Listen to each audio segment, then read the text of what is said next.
시선을 끈 오늘의 정치 뉴스 강하락의 정치톡 시간입니다. 5월 26일 정치면을 장식한 뉴스는 무엇이었는지 첫 번째 정치톡부터 만나보시죠. 21대 국회 전반기 원구성을 위한 여야의 협상이 본격화되고 있습니다. 오늘 민주당과 통합당, 양당의 원내대표가 첫 회동을 갖고 서로 간의 의견을 교환했는데요. 오늘 두 원내수석의 만남에 앞서서 협상 실무진인 원내수석 부대표들이 어제 한밤중에 만나서 사전 조율에 나섰다는 소식이 전해졌습니다. 여야 원내대표 회동 하루 전날인 어젯밤 더불어민주당 김영진 총괄 원내수석 부대표와 미래통합당 김성원 원내수석 부대표의 깜짝 만남은 야당인 통합당의 제안으로 이뤄졌습니다. 허심탄회하게 이야기하자는 김성원 수석 부대표의 제안을 김영진 총괄수석 부대표가 흔쾌히 받아들이면서 두 사람은 어제 저녁 국회 근처의 한 음식점에서 보좌진을 대동하지 않고 만났다고 하는데요.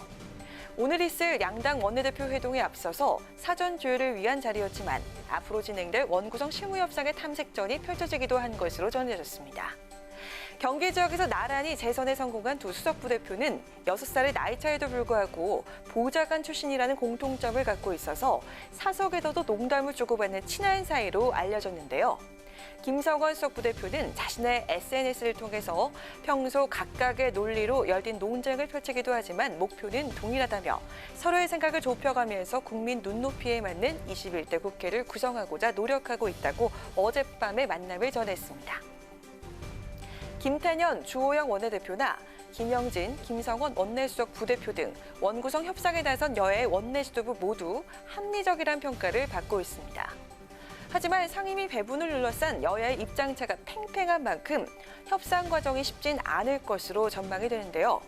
21대 국회의 첫 이미지가 원내 지도부의 손에 달려있는 만큼 법정 시한 내에 신속하게 원구성이 이뤄질 수 있도록 협상에 최선을 다해주길 바랍니다.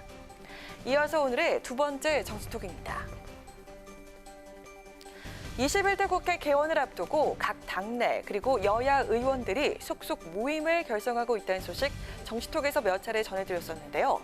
당내 모임의 경우에는 이슈나 현안에 같은 목소리를 내거나 힘을 싣는 형태로 의견을 모아가면서 당내 계파로 발전하기도 하는데요. 최근 여당인 더불어민주당의 한 의원 모임에서 21대 국회에서 여의도 최대 계파로 부상하고 있다는데요. 어떤 모임일까요? 더불어민주당 내 의원 모임인 더 좋은 미래, 약칭 더미래라고 불리는 이 모임은요. 지난 19대 국회에서 결성돼서 20대를 거쳐 21대 국회로까지 이어지고 있습니다. 최근 21대 초선 당선인을 대거 회원으로 모집하면서 현역 의원만 51명이 참여하는 대규모 모임으로 성장해 정가의 관심이 모아지고 있습니다. 민주당 의원의 전체 30%에 달하는 규모로 벌써부터 민주당에서도 당내 당으로 불린다고 하는데요. 19대 국회 때만 해도 더미래가 86세대를 중심으로 모였다는 평가를 받았지만 20대 국회에서 1970년대생 인사들이 합류하면서 정치 개파색이 묽어졌고 21대에서는 소방관 출신과 판사 출신 등 다양한 구성원이 늘면서 다루는 주제와 정책도 많아질 것으로 전망됩니다. 친박이나 친문 등 정당 내 인물 중심의 계파가 아닌 정책 중심의 모임이 새로운 계파의 유형으로 자리 잡았다는 평가인데요. 문재인 정부 출범 이후 더미래 출신 인사들이 당정청의 주요 자리에 많이 배치가 됐습니다.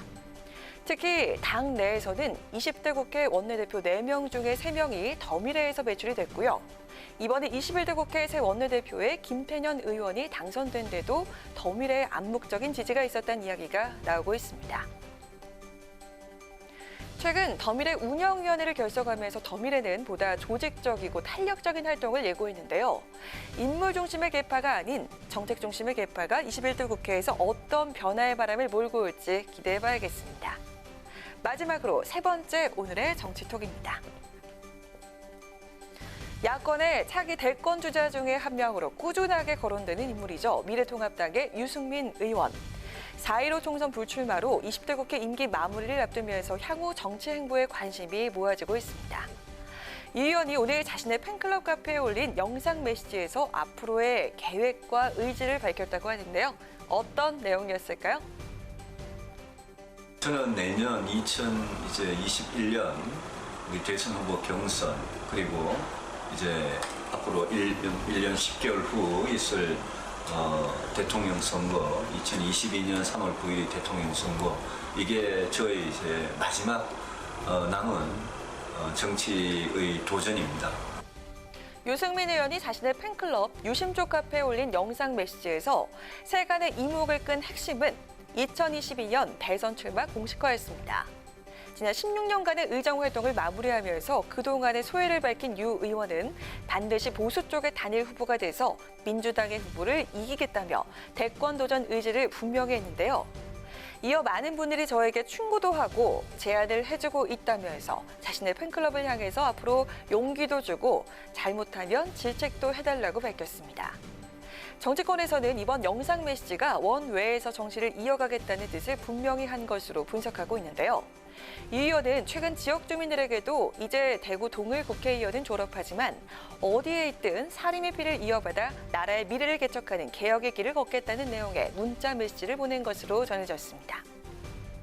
미래통합당이 김종인 비대위 체제 출범과 함께 세대 교체가 이뤄질 것으로 전망이 되면서 보수 진영의 대권 주자들도 정치적인 존재감을 잃지 않고 미래를 도모하기 위한 다양한 행보를 보이고 있는데요. 개혁 보수의 선봉에서 다시 한번 대권 도전을 선언한 유승민 의원의 원외 정치활동. 앞으로 어떤 존재감과 영향력을 발휘하게 될까요? 지금까지 강하당의 정치톡이었습니다.